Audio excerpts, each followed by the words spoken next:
What's going on, everybody? Very excited to be here. Generational Sports coming at you live once again.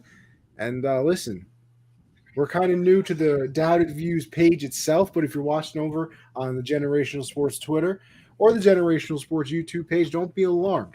It's just it's new beginnings for the kids. All right. We've gone from Unwrapped, who we're obviously very thankful for. That's how me and Josh, got this podcast together, and now we're over here on Doubted Views, hoping to do big things with them as well.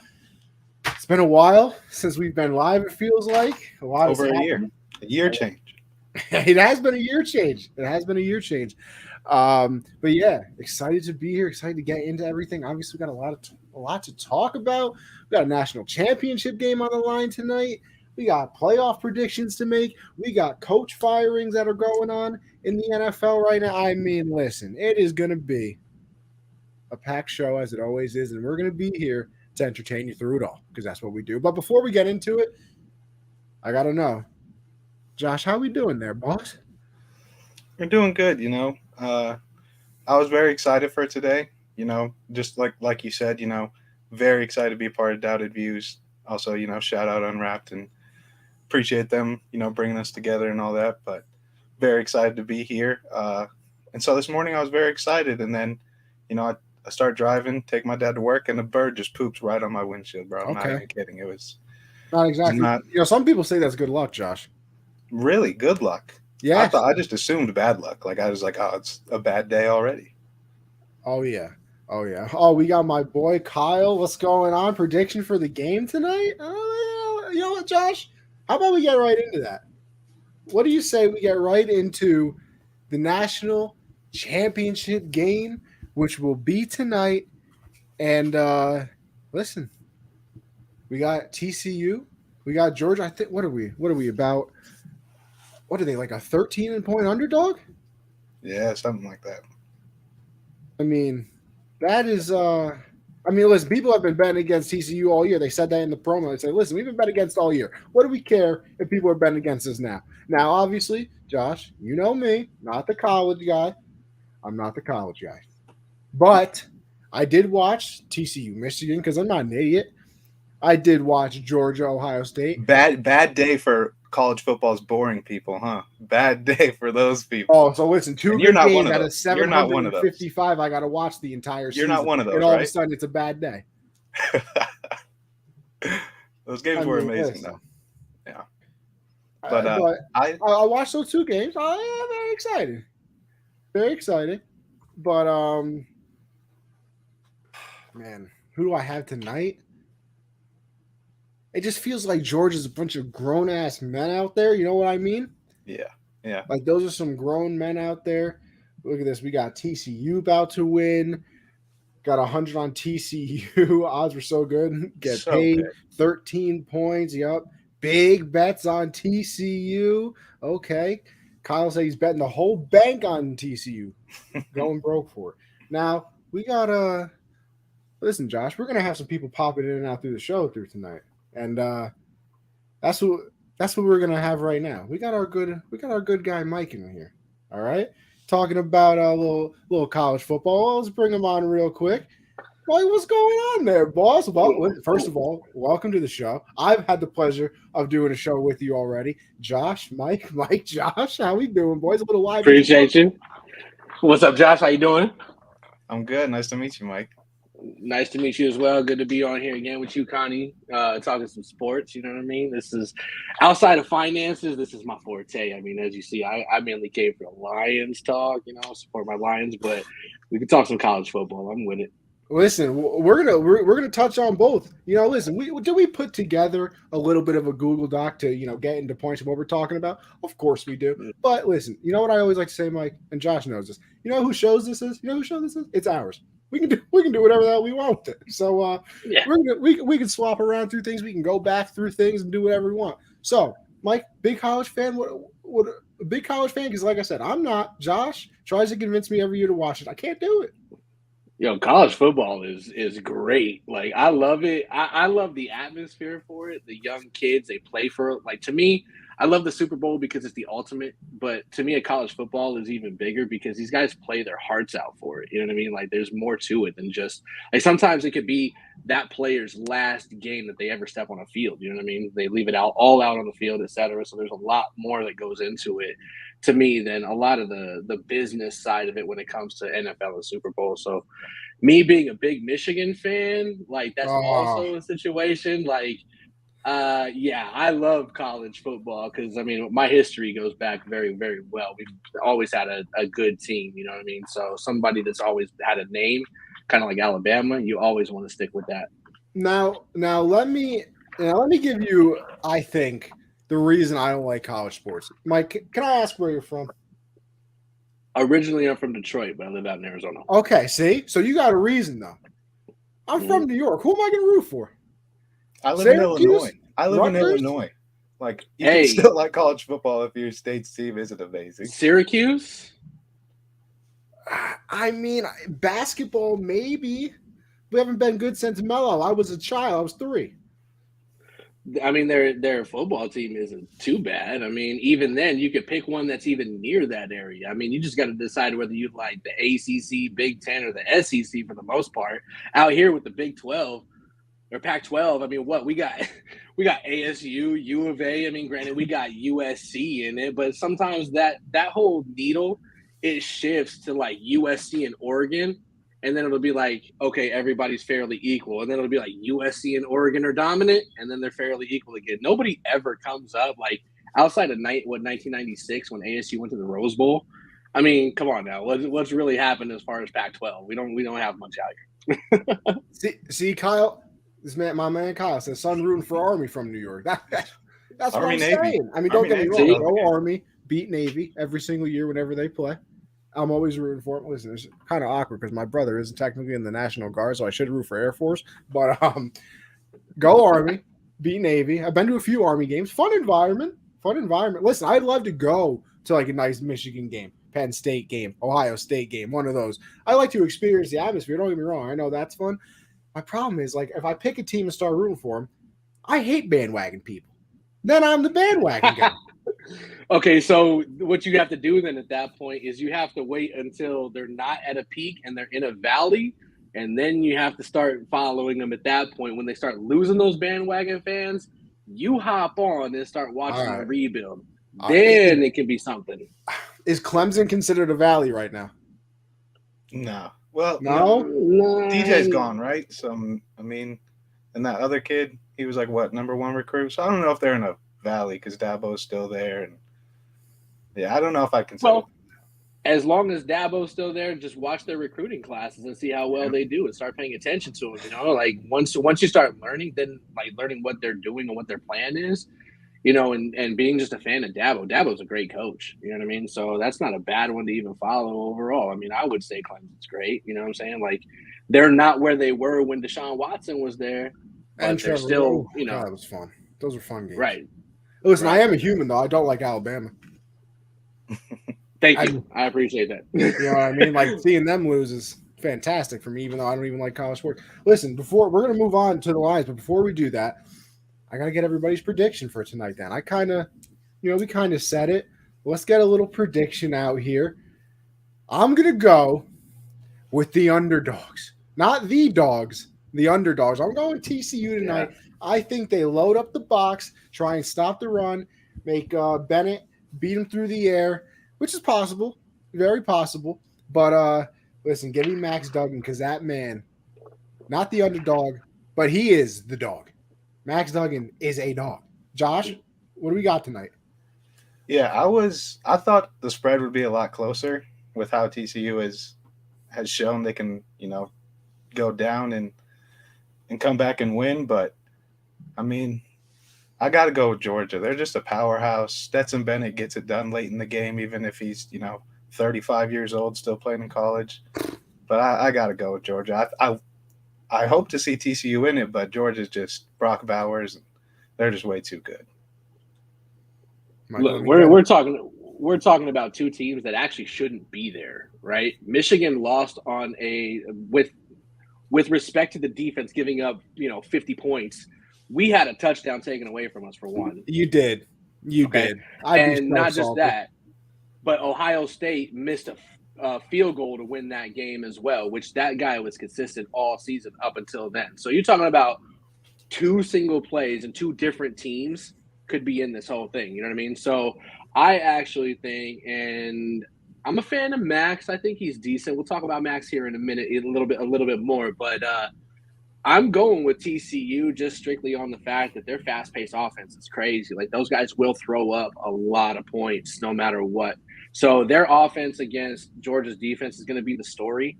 I'm not necessarily looking at Georgia's offense against TCU's defense because, I mean, look, Michigan, even after a poor half, put up, almost 40 points in the second half on them. So I think the story really is, like, the fun part of it is going to be see Georgia's defense out there with TCU's offense, but there's going to be some points going up.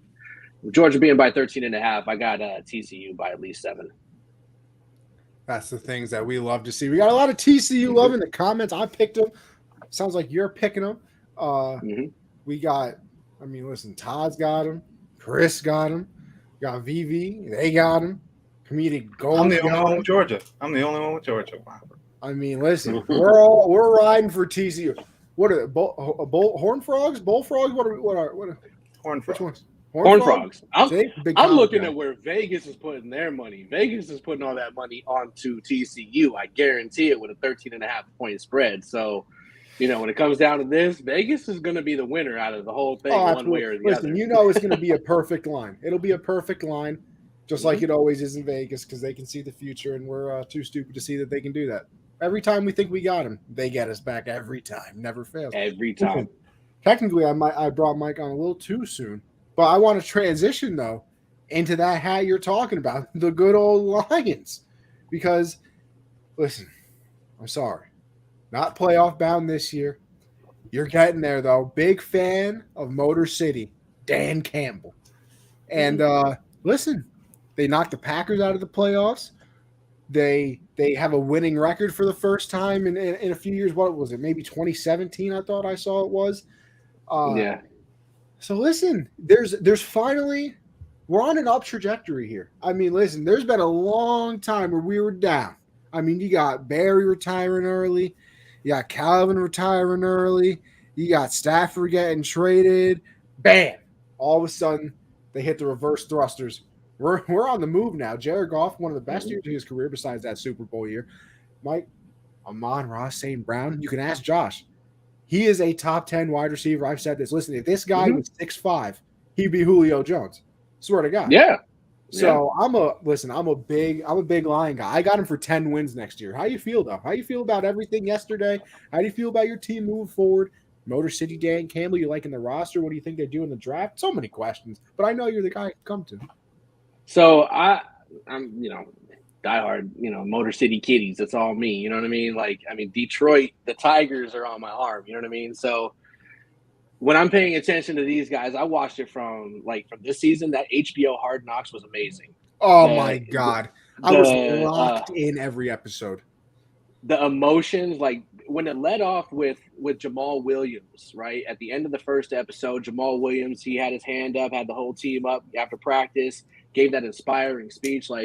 I was like, okay, cool. The team is behind Dan Campbell. Watching Dan Campbell do what he does, getting everybody involved.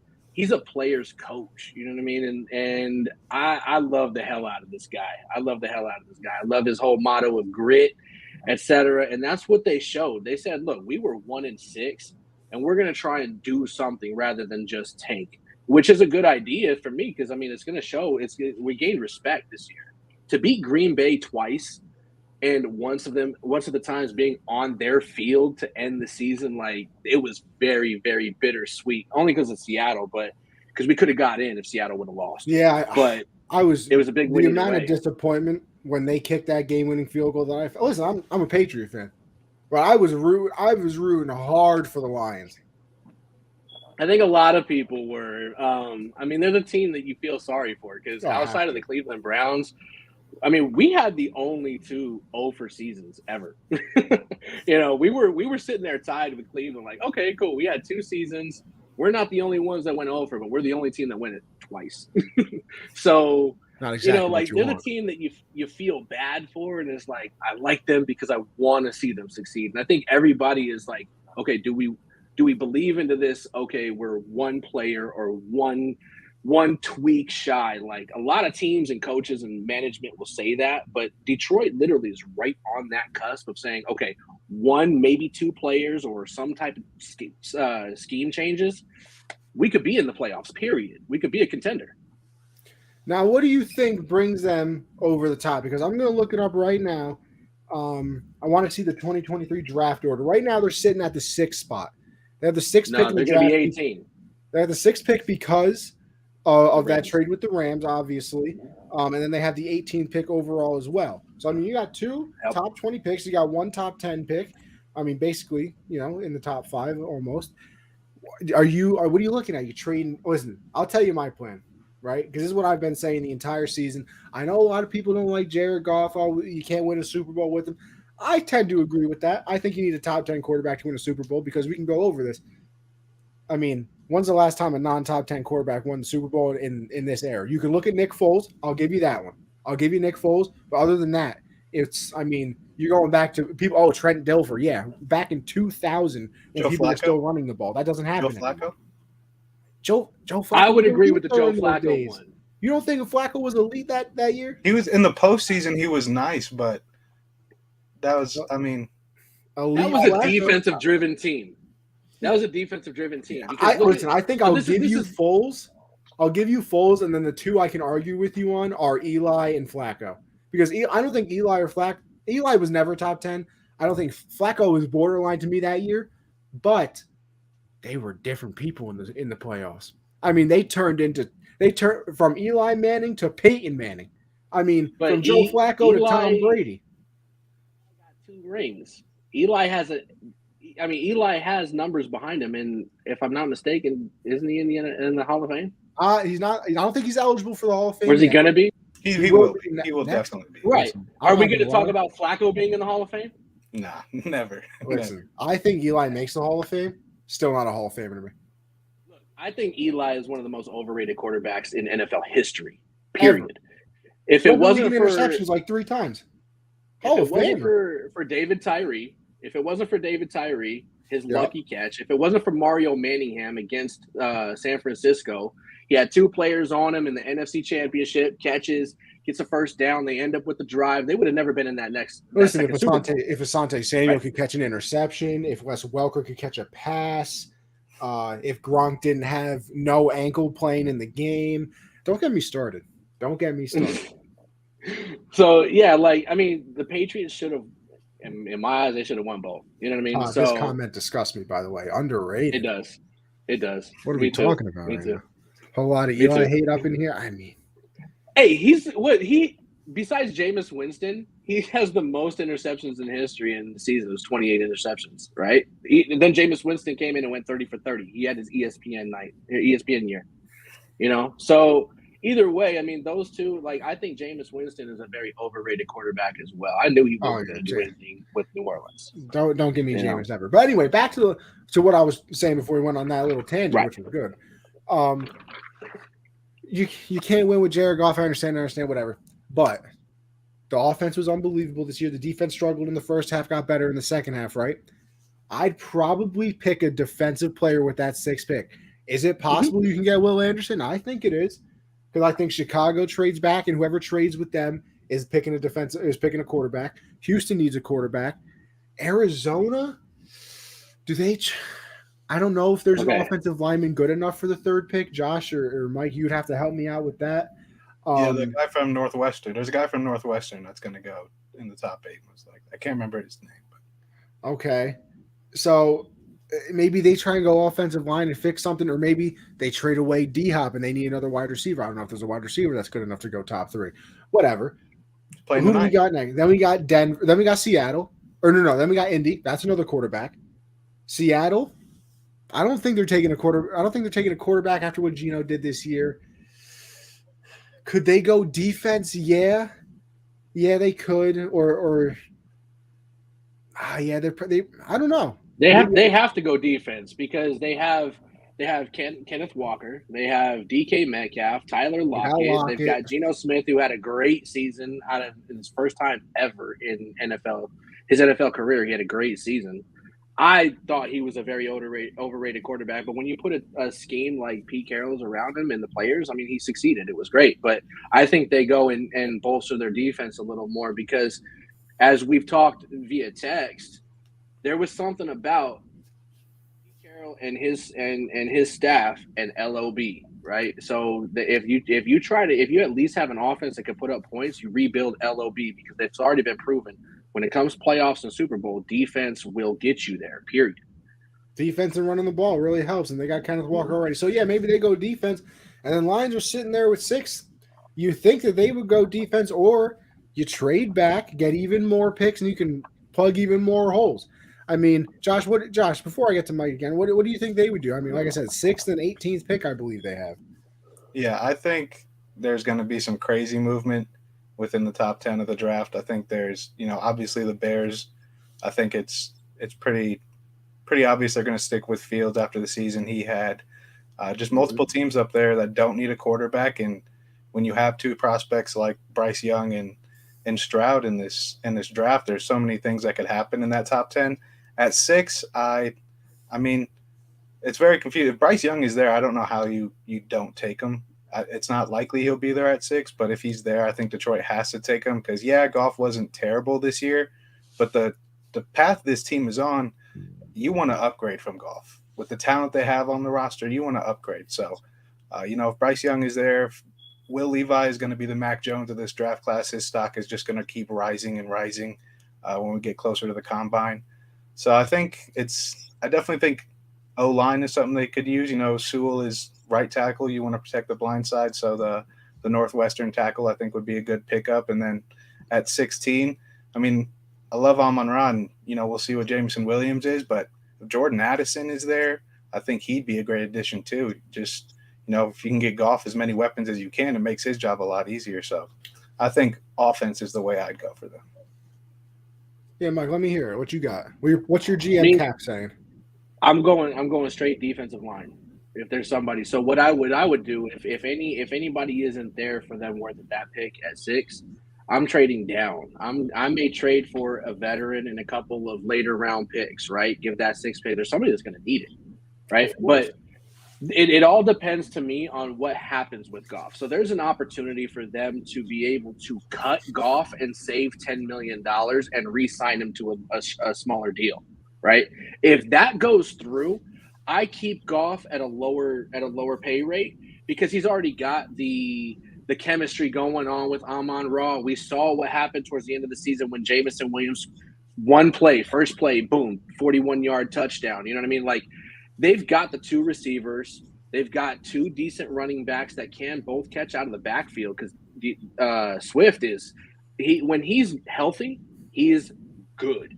Oh, right? Yeah. I mean, he's not super elite, but he has a lot of potential. And then you got Jameson Williams. This is like your what are they? I forgot what they used to call it, hammer and nails, whatever you want to Jamal call Williams, it. the hammer and nail.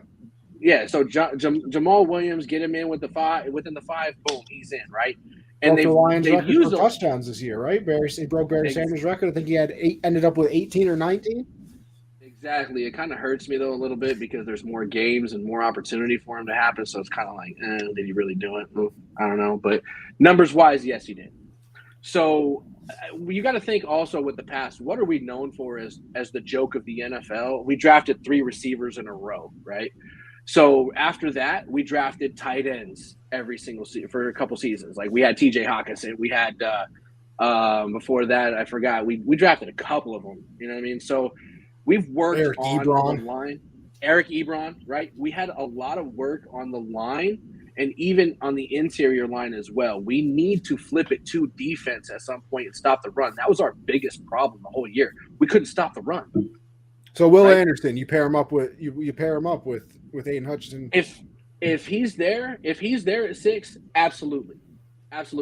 But if he's not there, look for other opportunity. Let me give you another scenario, both of you. Is Will Anderson so good that you trade 6 and 18 and try to get to like 4 or something, and get him, and you pair him up with Aiden Hutchinson, because you're talking. You got both of them coming off the line. I mean, do we not remember Von Miller and who was it on the other side of him? This is gonna piss me off now if I can't remember who it was. Riley Chubb? With Denver? No, Denver back in the like 2012. Elvis Dumerville, right? It was when they won the Super Bowl against the Panthers. Derek Wolf, was that his name? Like that? No, it was the Super Bowl year against that was almost DeMarcus Ware was. DeMarcus Ware. Oh yeah, DeMarcus Ware. Von Miller and DeMarcus Ware. We know how that was.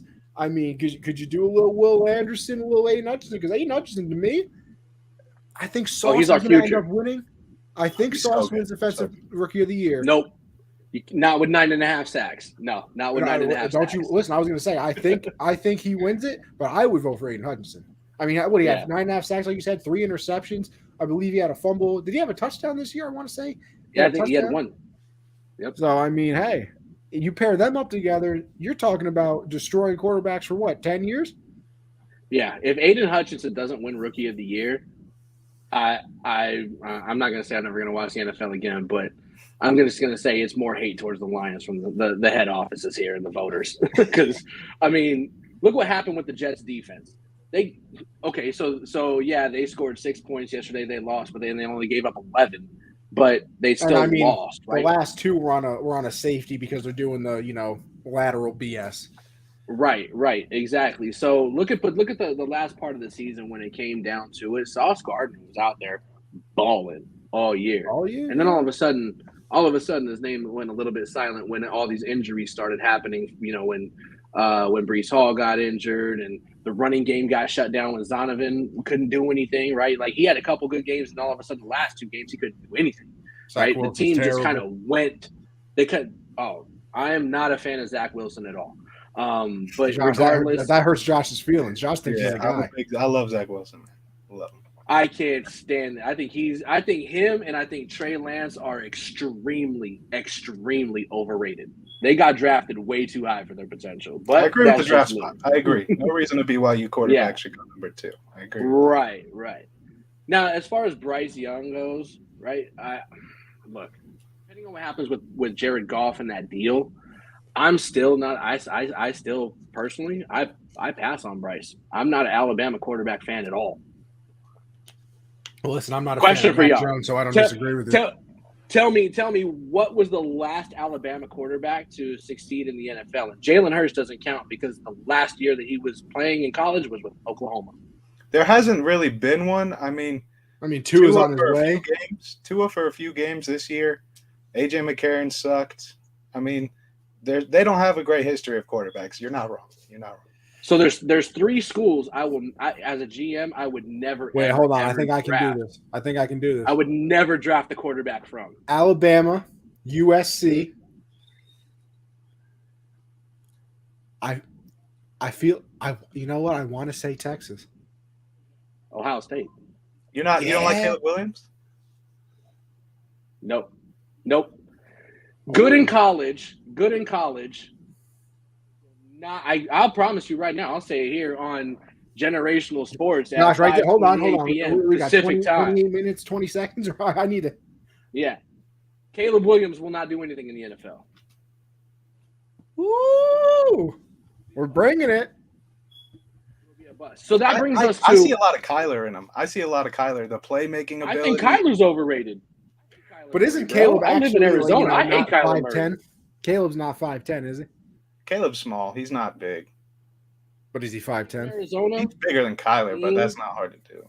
Exactly. See, that I feel like that's a big problem Kyler has. You literally, legitimately, this isn't me saying it. This is literal facts. You can't put Kyler under center because he can't see.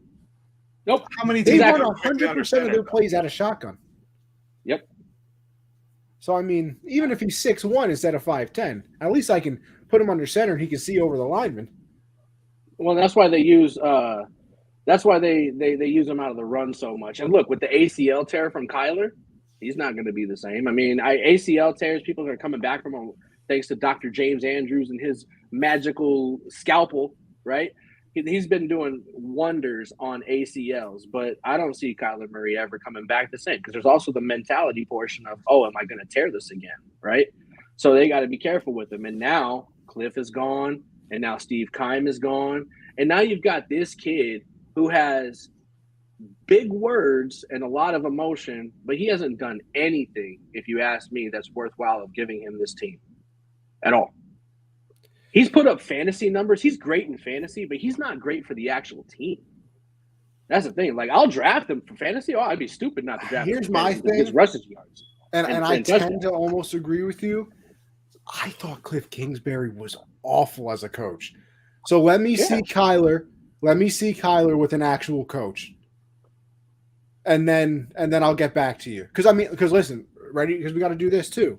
I mean, Jalen Hurts wasn't that good. You know, they get him a weapon and some good coaching. He's good. Look at Trevor Lawrence this year. Took a huge step because you go from Urban Meyer, who's too busy, with other people, to Doug Peterson, who's actually willing to coach him up and do things. You have Tua, who, listen, the other coaching staff literally just didn't believe in him. They didn't want to give him the shot. They would give it to Ryan Fitzpatrick first, who's been on more teams than more people know. You bring Mike McDaniels in, and all of a sudden it's like, oh, Tua looked this good, blah blah blah. So I don't know. I want to see Kyler with a coach that I actually you know what? Thank you, Danny Dimes. Listen, I think Daniel Jones, by the way, I pray that I might be in New York. I hate the Giants and the Jets. Obviously, I'm a Patriot fan. I would love to see the Giants give this man $40 million because people think that he's good. Listen, did he have a decent year? Absolutely. Do I think he's that good and can lead to the Super Bowl? Hell no. But did take a big step with Brian Dable. So like I'm saying, let me get a nice little offensive coach in there. Hey, maybe the Cardinals look and say, hey, we'll trade you not this year's because they got like the 4th pick. We'll trade you next year's 1st round pick to the Saints. Let me get Sean Payton off your hands, okay? Let's put Sean Payton with DeAndre Hopkins and Hollywood and James Conner and Kyler and say, hey, listen, Sean, you can be the GM too because our GM's out of here now. Come over, fix Kyler Murray for us, and you can make about, $15 million a season because there's no cap on coaches. That's not a bad idea because Drew Brees wasn't a big quarterback either. So Sean Payton knows how to handle that. So that'd be kind of a dark horse opportunity, which I would love to see that happen because of how much they've locked into Kyler Murray, money and year wise. No, I don't see anybody taking that contract if they trade. So you might as well try to get somebody in here. If they do want to trade him, the Patriots should. Hello? Oh. Bill Belichick wouldn't take that on. No, not for a second. He'd be like, Kyler, no thanks. Listen, can you let the kid dream? I'm sick and tired of watching Mac Jones. He looks like a Lego.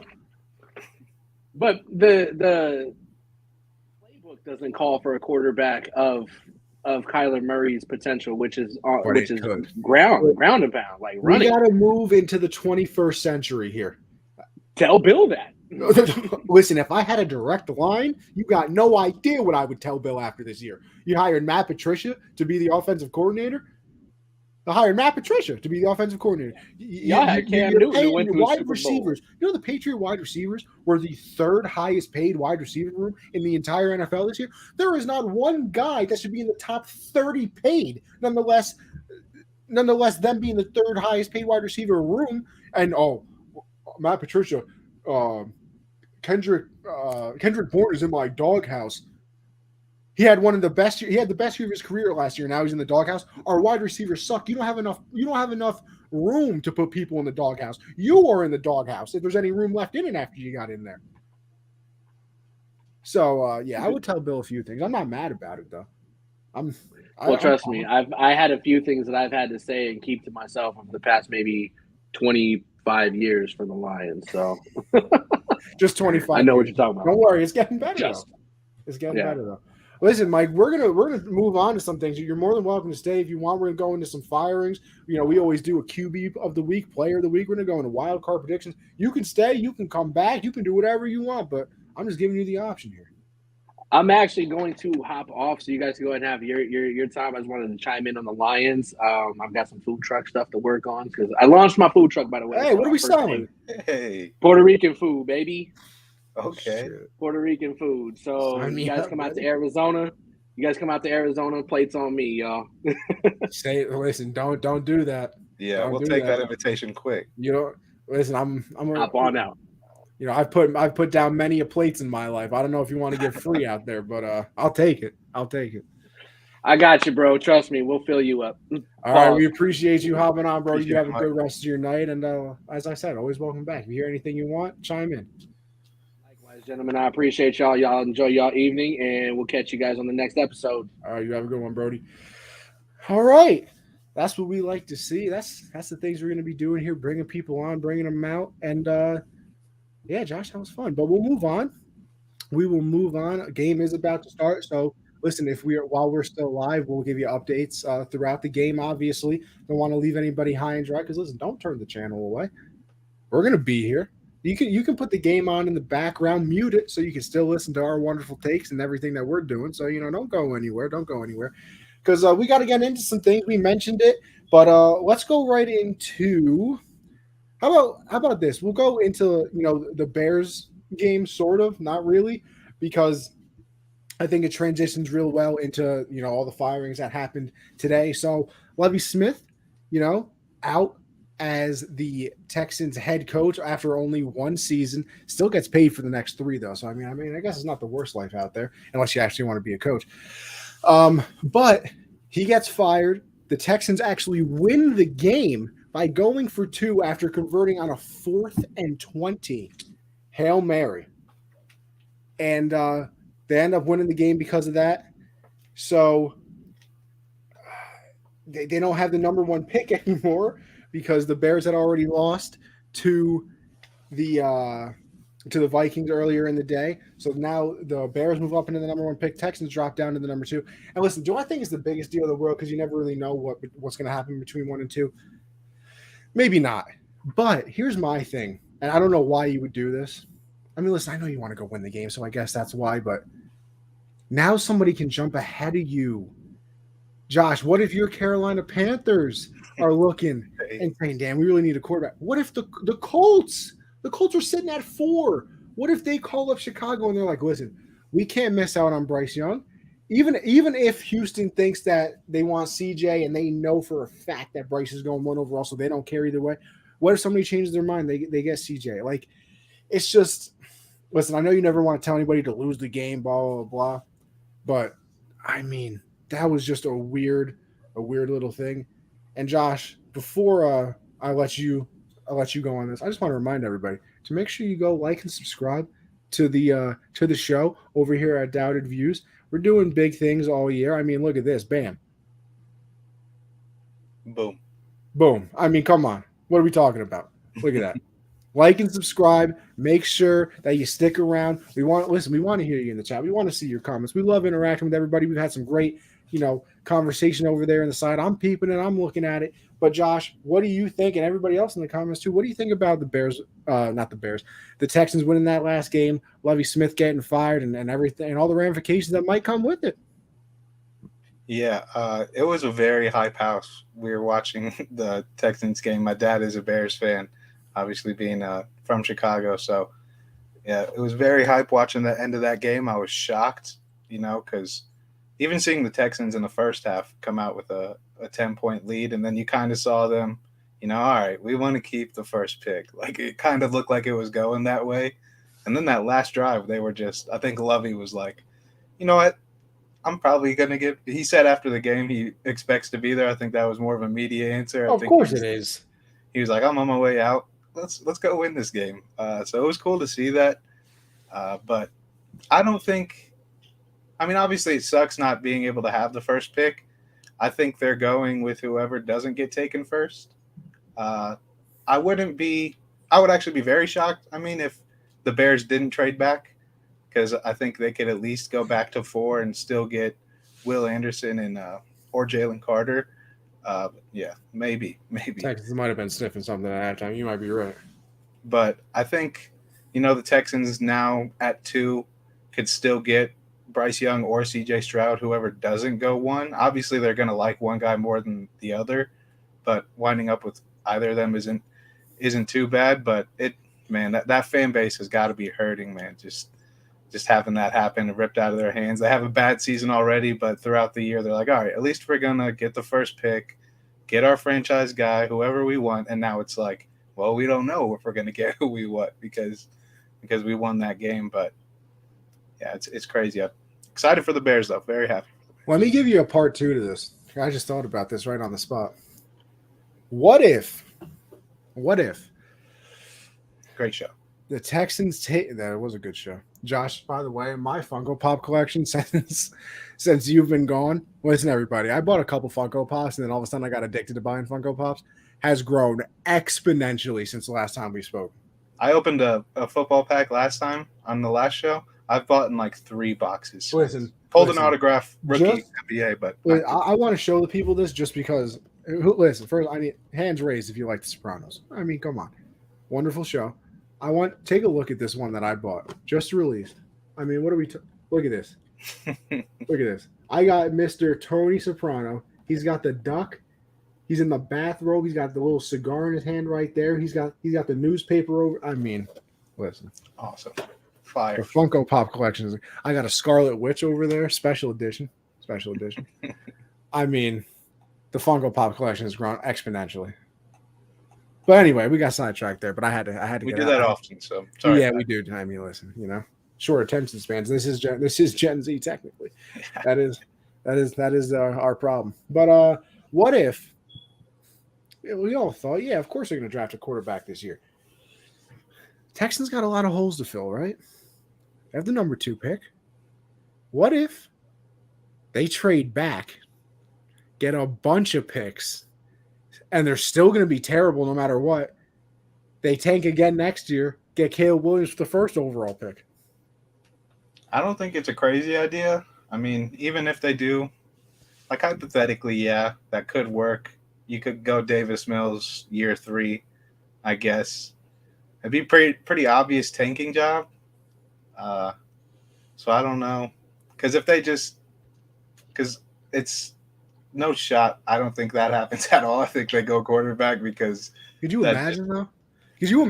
I kind of want it to happen just because you imagine the reaction that the player is going to get when they announce his name and it's not a quarterback.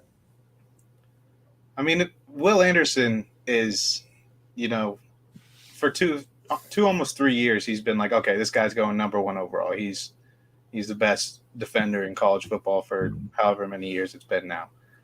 So it's not crazy if a team passes on Bryce Young to take Will Anderson. Like, I don't think that's a crazy scenario. It's crazy because it's the Texans. That's why it's crazy. Like, why are you drafting? It's like drafting Mario Williams again. Like, why are you doing that? Like, you have David Carr at quarterback. What are we doing? Yeah. Man, so many things, so many possibilities. That's why I said earlier, there's going to be so much movement in the top 8, top 10 picks just with who's in there. Like, the Panthers could move up. The Colts are going to want to move up from 4, which is crazy. The Bears getting the first overall pick makes it all the more insane because the haul for that is going to be setting the Bears up very nicely. Oh, and don't forget, listen, we say it all the time, $100 million in cap space they have this year. Oh, yeah. Bears have $100 million in cap in the first overall pick. The possibilities are endless. Could have had 32. Could have had 1 and 32. You know what? You're right, but they had to go and get Chase Claypool. What's the contract situation there? They got to pay him? I don't know. I don't think he's at the end of that 5th-year option. Would he be? He hasn't been in the league that long, right? Maybe next year they have to pick it up. I feel like next year's his 4th year. I feel like that's a safe assumption. Yeah, probably. For some reason. I believe it is. But, all right. We go from Lovie Smith to another head coach that was fired, and that would be Kliff Kingsbury. We talked about it a little bit, but didn't get too much into it. He gets fired. The GM, what is it, Keim, I want to say it is, has stepped away. That's for health matters, technically. So I guess that's not him getting fired, but it's, for other reasons. So obviously you hope that everything with him is okay. You don't want to see anybody stepping down for reasons like that. But listen, it was the right move. Like I said before, I don't think Kingsbury was a very good coach as it is. So I definitely do agree with the move, I would say. And I'm excited to see what's next because I think you got to get you're going to do it again, though. You're going to try and get another young offensive guy in there. But, I mean, Kingsbury was always weird anyway. He got fired from his alma mater. Like, nobody gets fired from their alma mater as the head coach. He didn't win with Patrick Mahomes. Yeah. So, I mean, I don't know where he came from, Like, not, I know it was Texas. Let's see now. Hey, what was it? Well, he was at Texas Tech, but he Texas came Tech. from Oklahoma. That's what. No, I think he came from Oklahoma from college. So. But like, I feel like he was out of nowhere too. Though I hadn't really heard of it, and then I hadn't really heard of him, I guess. And then all of a sudden he's there. So, I mean, he's because he had quarterbacks like, Mahomes. I think he coached Baker a little bit. Obviously, Kyler. I think his last year was with Hurts, maybe, or maybe he was in the NFL by then.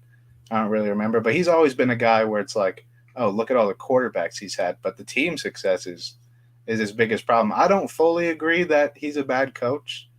I do think he would need a lot. He'd need a 49ers level of a roster to have success, which coach couldn't, obviously. But I think if he had a roster like that, he'd be a very good head coach. But I mean, the Cardinals, the health has been a huge problem. They haven't really done anything in free agency besides J.J. Watt. Obviously, didn't have D-Hop the full year. Yeah, and I mean, then a lot of guys walk, and Christian Kirk has a career year, and your replacement for him was A.J. Green, who's like 55 years old. Technically Hollywood. Yeah, but I mean, he got injured too, so that didn't work out as well. And he was balling the first half of the year. Yeah, when D-Hop was out, he was a menace to society. That duo was working with him and Kyler. Georgia TCU has kicked off, by the way. I don't know who exactly won I don't know who won the coin toss, but TCU is starting with the ball, so I don't know if Georgia deferred, if TCU decided to receive, but I mean, Georgia will get the ball at halftime. But yes, the national championship game has kicked off. So like I said, don't know how much longer we'll be here, obviously, but we'll keep you updated while we're going through everything. But Josh, how about we do this? Because listen, I said my piece on Kliff. I think you said yours. We went through the lines, obviously, when Mike was on here. Lovie Smith, we got that out of the way as well. How about we go down to one of the segments we usually do, and that would be our quarterback of the week. Josh, who's your quarterback of the week? Yep, I have to get the stats here. Do you have yours? You know what? I would love to tell you that I do, but my thing is I usually go on the fantasy app to look at my quarterback of the week. Well, there's no fantasy anymore. By the way, Josh, our fantasy team, we didn't win. The one that we drafted. It might have slightly been my fault because I definitely stopped setting lineups, but we did go 10-4. We started off very well, but we definitely went down as the year went on. Michael Pittman as the wide receiver too definitely didn't help. But I thought he would have a big year. Where did we finish exactly? I'll try and tell you. We finished. How about we go to schedule and playoff bracket? We did make the playoffs as the 2 seed, but we lost in the first round 2-15 to 2-17. Mm-hmm. And then we ended up losing. And then we ended up losing the third place game, 187 to 192. So we were there, fourth place. We had a shot. We should. I mean, then again, if we did make the championship, Josh, I'm not gonna lie, the other teams would have smoked us. Really? So they were stacked. Yeah, I mean, the number 1 overall seed actually. Oh no, the number 3 overall seed ended up winning. But yeah, my quarterback of the week, I could probably find one. I mean, which is kind of weird too. A lot of quarterbacks sat out. Some didn't play, some did play. It was just a weird I have mine. Oh yeah, let me hear yours, Josh. Yeah, like you said, a lot of quarterbacks were out or not playing or only played a few quarters. He didn't have the most amazing game, but the rookie threw his first NFL touchdown pass and beat a very solid defense regardless of who was out. Desmond Ridder, 19-30, 224 yards, 2 touchdowns. I mean, it's a good game for him. Good signs for next year. I've been seeing it on Twitter, though. Atlanta fans aren't exactly hyped to have Desmond Ridder start a full season for them. So it's a good game for him, though. I like to see a rookie have a game like that. You know what? Listen, was he the best player out there? No. But let's continue the rookie love. Why not? 11 for 19, 169, a touchdown, interception. Sam Howell beat the Cowboys in a game that the Cowboys needed too. So, I mean, everybody was playing. It's not like he was playing, C squad level players or anything like that. The full team is out there. He ends up beating – I mean, Dak was terrible. We didn't even talk about that. But, I mean, Dak was 14 of 37, 128, a touchdown and interception. In a game you needed to win. Listen, I know that they're playing the Bucs, and the Bucs haven't been special this year. We're looking at another one and done. for the Cowboys. Listen, I don't know. We could be. We're going to get into those predictions next, actually. But we got to go to our player of the week first. And, man, who do I want to go with for player of the week? I'll give you mine because it's pretty easy. Okay. I'm staying in Atlanta. Okay. I'm staying there, and it's actually a duo. We're going 3 rookies for QB and players of the week. This is a duo, though. Tyler Algier cracked 1,000 yards as a rookie, 24 carries, 135 in this win, too. Drake London, 6 catches, 120 yards. Atlanta, I mean, they get a quarterback over there, figure out that defense a little bit. I don't think they're in the worst position when a team that's transitioning and losing all their key pieces from the past. They're not in no terrible spot. They drafted well this past year. How about I give you Jamal Williams? 16 carries, 72 yards, 2 touchdowns. Nothing crazy, but broke the all-time single-season record for touchdowns in a season for a running back for the Lions. So, hey, congrats to him. Big year. We got Chris saying already over for TCU. I'm settling my bet for TCU right now. I mean, listen, calm down. They punted on their first drive. Georgia in the national championship is a different animal. It's just a different animal, man. They did punt on their first drive, and now 2 plays they're already inside. They're a different animal. I believe they're already inside the TCU 30. You think Stetson Bennett is going to lose? He's been there for 10 years. He's not going to lose in the national championship. He is an old man. He does same age as Josh Allen. But all right, let's get into a big part of our show right now, and that is going to be our playoff predictions, and then we're going to head on out of here.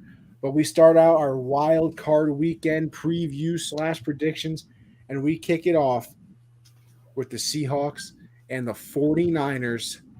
Listen, I think that I like the Seahawks story? Yeah, I wish this was the Lions. I really do.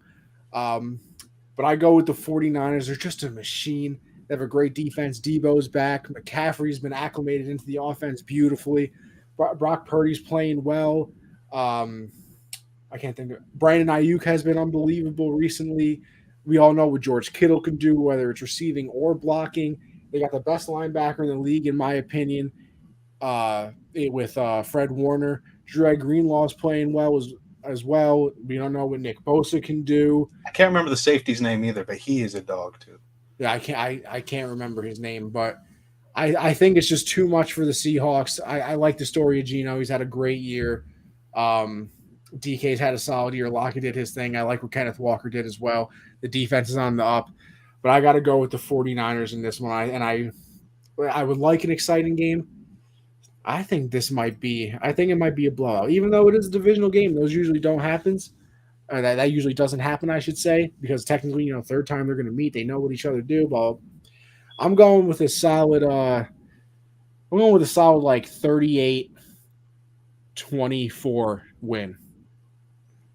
I think it's going to be worse than that. I think Seattle is happy with how this season turned out. They get that Broncos pick, which they thought, they got rust now. It's not going to be a high pick. You make the playoffs and you get a top pick. I think they're kind of done now. I'm going same for the 49ers. I think 38's around their number, but I'm going 10 for Seattle. I don't think it's going to 10. be that defense is crazy, man. It's not going to be a good day for them. Next up, we have the Chargers and the Jags. Listen, now we get into the AFC side of things just real quick. The quarterbacks, what a lovely thing it's going to be to watch all of them. And to think, none of them are old. I think the oldest starting quarterback for the AFC playoffs this year is Mahomes, 27. Insane. Mahomes is 27 years old, and he is the oldest starting quarterback for the AFC in the playoffs this season. It's going to be one hell of a future, let me tell you. But this one, we got Justin Herbert. We got Trevor Lawrence. By the way, Georgia just scored a touchdown. Stetson Bennett on a nice little read option, it looked like. So it looks like it's going to be 7-0 Georgia off a rip here with 11 minutes left in the first quarter. So, like I said, won't be here too much longer, but we'll keep you updated as we are. But anyway, Jags and the Chargers. Obviously, the Jaguars win the division on Saturday night with a win over the Titans. Titans missed the playoffs. I think they lost 7 straight games to end the regular season. Not good for them. They also fired 4 assistant coaches today. They had already fired their GM, so a lot of changes going to be happening over there on the Tennessee side. Don't know what's going to happen with Ryan Tannehill either. But I just think the Chargers are the better team. You have Khalil Mack. You have Joey Bosa back. We know what Derwin James can do. I can't believe in a meaningless game they played actual starters because now Mike Williams got hurt. He needed a lot of help to get off the field or something with his back. So hopefully he'll be able to play in this wild card weekend. It would be an absolute shame if he can't because, like I said, that game was absolutely meaningless. But Brandon Staley somehow still decided, because he's such a smart head coach, that he wanted to play all of his normal starters. I'm still going to stick with the Chargers, though, even if he can't play. I think Keenan Allen will do his thing. I think Eckler will do his thing. And I think the defense will harass Trevor Lawrence a bit too much. I think it'll be a closer game just because the Chargers kind of play that way. They never really blow anybody out, and the Jags have been on a heater here. I'm going to go with the Chargers in like a 24-21 game. I disagree. I don't think the Chargers are a better team. I think they should be. I think they really should be with Justin Herbert, Keenan Allen, Austin Eckler. You go and get Khalil Mack.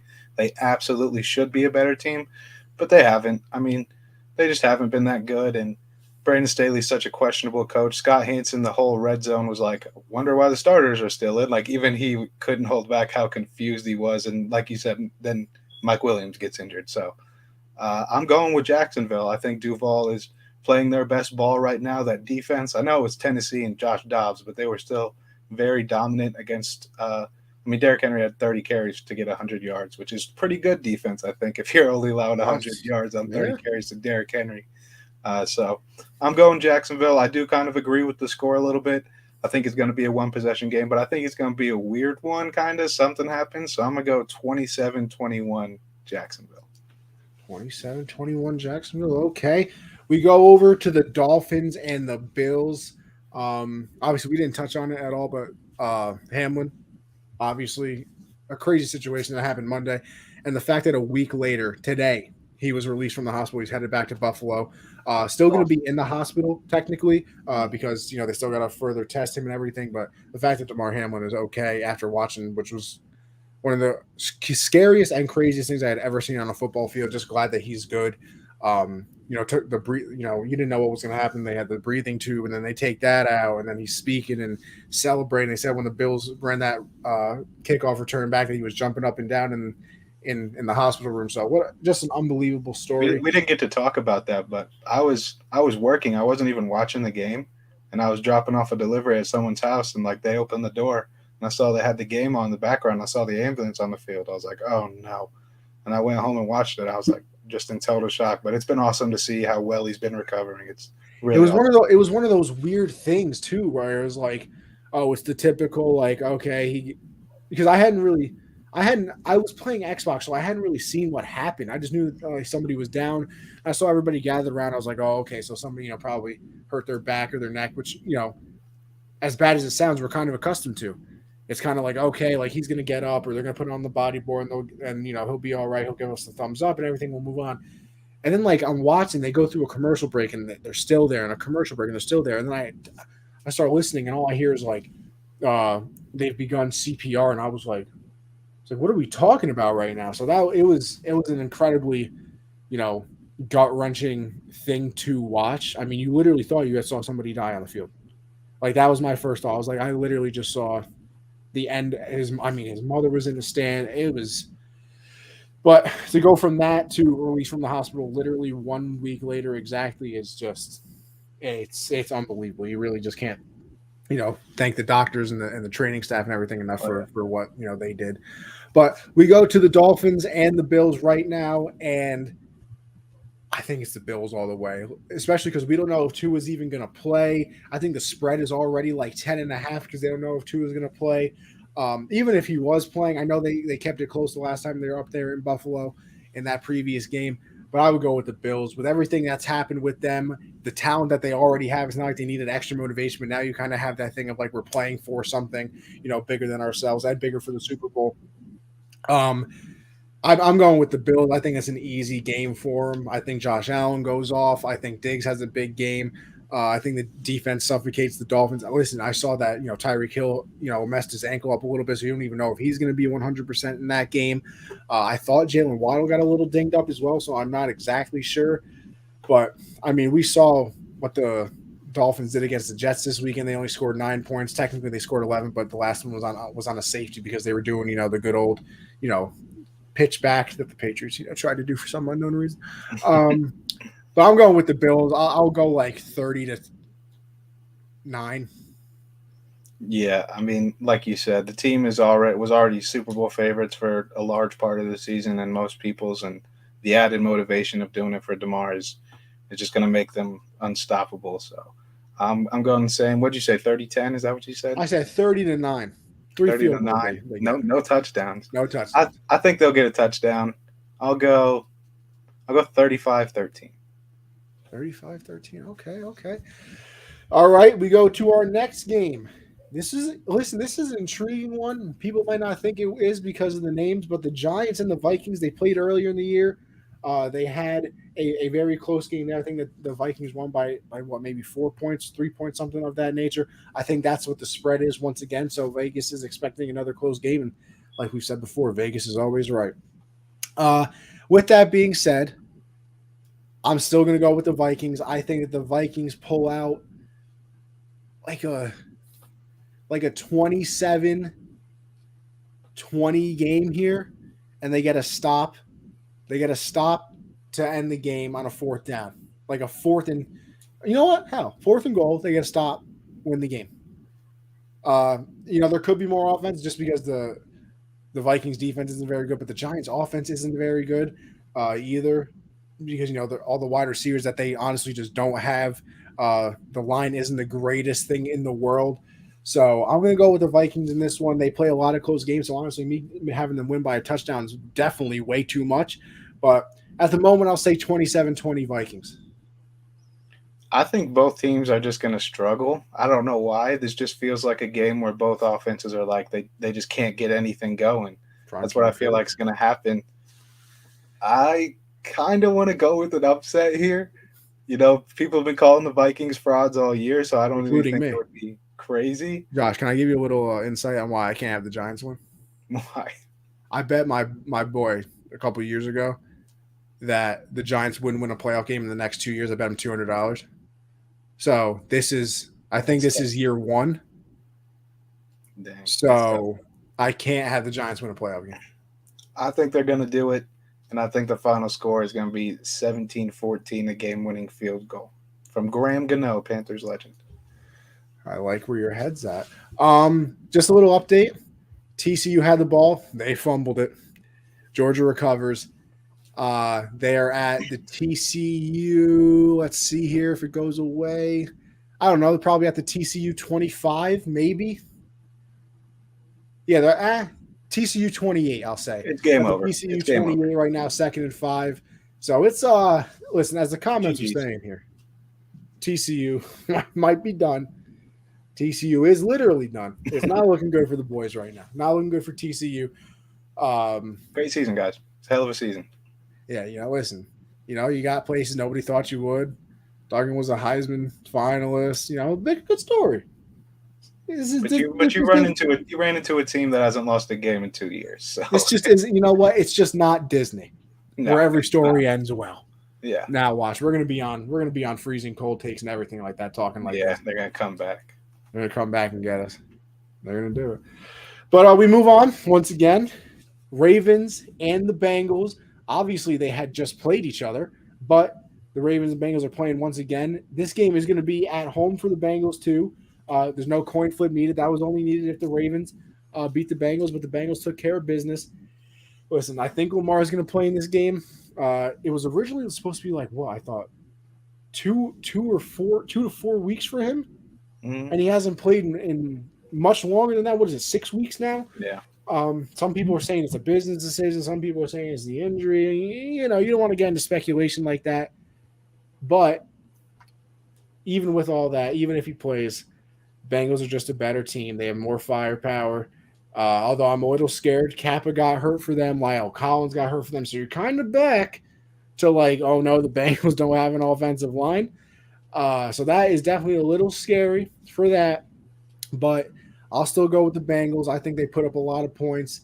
I don't think Lamar is exactly the same, and they don't have weapons. So I'll go with the Bengals in a 33-23 game. Yeah, I think the Bengals, I mean, early in the season, they didn't look like the same team we saw go on that playoff run, but they've been playing angry for a while. And then the whole coin flip situation, no home field, all that talk, just added fuel to the fire. So I think it's going to be a dominant game from them. You know, obviously injuries will play a factor, but I'm going to go 31-13. I don't think the Ravens, Lamar or not, I think they're going to have a tough day. You know what? I don't blame you. I certainly do not blame you. And last but not least, the game that will – I think this game ends wild card weekend. I don't know if you put it in the order of the games being played. Yeah, I did. You did? Okay, so this will be the final game of wild card weekend. That is the Cowboys and the Bucs. Obviously, the Bucs get to host a playoff game because they won their division. Cowboys are in the wild card as the number 5 seed. This should be simple, right? It should I don't be think simple. It should, record-wise, yeah. That's what I'm saying. Record-wise, it should be simple. The Cowboys have been better all year, technically. I'm not going to lie. I'm going with the Bucs. I'm not betting against Tom Brady, my guy. And I'm going to go with the Bucs here, and I think that they're going to pull off a victory. Dak has forgotten how to play football. 7 straight games with an interception. Just lost a game that they kind of needed to win because if everything went their way and they won that game and other things happened, they could have been the number 1 seed in the NFL. Mm-hmm. But instead, they end up losing. Dak's just not playing good football. The defense is all of a sudden letting up 30 points and high numbers to teams that they absolutely shouldn't. A rookie third-string quarterback? Listen, Mike Evans just had 3 touchdowns in a game. The Bucs defense. We don't got to talk about that. I'm glad we didn't have to talk about that Panthers-Bucs game. I'm really glad we didn't. The Bucs defense is still a very solid unit. I'm going to go with the Bucs in a 20-17 game. I think it's low scoring, drag it out, disgusting to watch. But I think the Bucs, Brady does it again. Another nice little comeback. Yeah, I agree. You know, looking at the record and looking at the wins that Dallas has and the losses Tampa has, you'd be like, oh, obviously Dallas is going to win this. But I'm going with Tampa too. I mean, it's Tom Brady. They made it to the playoffs. That game against the Panthers, that trio of Tom, Godwin, and Mike Evans just looked unstoppable. So they might be all the way back. Obviously, this past week that the game didn't matter, so they didn't even really have anything going on there. But I'm also going with Tampa, and I'm going to go 28-21 Tampa. All right, fair enough. Well, listen, everybody, that will do it for this edition of Generational Sports. The first time we've been on Doubted Views. It was nice to talk to Mike. It's nice to see a bunch of new faces over here in the comment section. So listen, once again, I'm gonna have to go ahead and drop this. You gotta like and sub. You gotta like and sub to the channel. I mean, I don't know what you're doing if you're not. So please make sure you do that so you can get some more of us. You can get some more of the show that's going to be on later tonight. Actually, we got shows throughout the week. I'll be back throughout the week as well. We're still, figuring some things out because I'm bringing some shows along with me. So I appreciate everybody for tuning in. You can follow me right there, Anthony Conover _. If you go there, that is my Twitter. My link tree is in it. It'll link you to all the other podcasts I do, the Hard Count, which is all about football. We only do football, backstop banter, everything in the baseball world that's going on.